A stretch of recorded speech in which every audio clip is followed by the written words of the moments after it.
Hello everyone. My name is Akhila. Welcome back to my channel AkhilaClassroom. Today let us learn about SQL commands.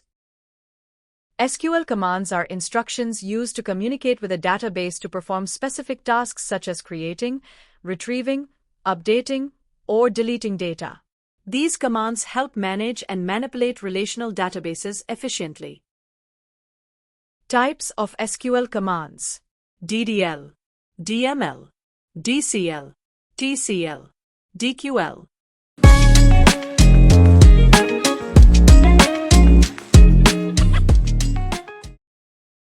Data definition language is used to define, modify, or delete the structure of database objects like tables, schemas. These commands do not manipulate data directly but control the structure of the database. Create is the command is used to create a database, table, or index. Alter is used to modify an existing database structure, example adding, deleting, modifying columns. Drop is used to permanently delete a database, table, or column. Truncate command deletes all rows from a table but retains its structure.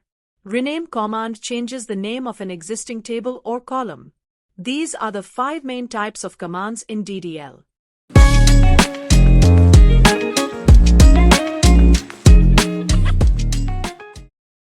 Data manipulation language commands in SQL allow us to retrieve, insert, update, and delete data stored in tables. These commands help in managing the actual records inside the database.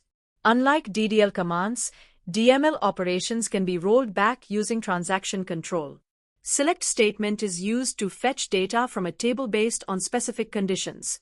The insert command is used to add new rows to a table. Update command is used to modify data in existing rows. Delete command is used to remove specific rows from a table.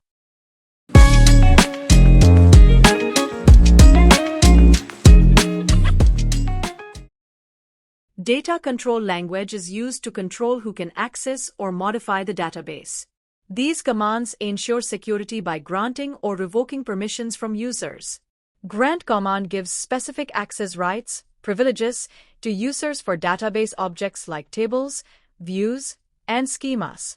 Revoke command removes previously granted permissions from users.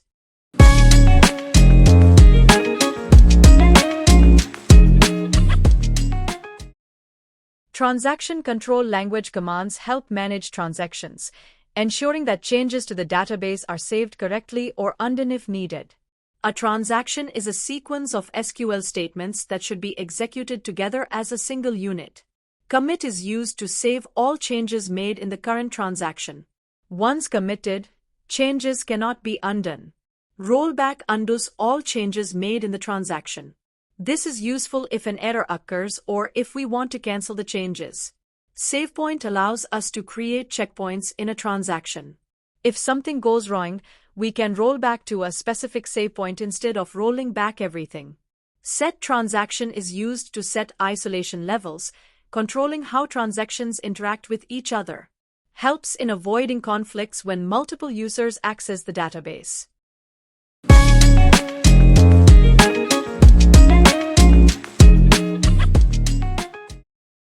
DQL is used to fetch data from a database. The select statement is used to fetch records based on specific conditions.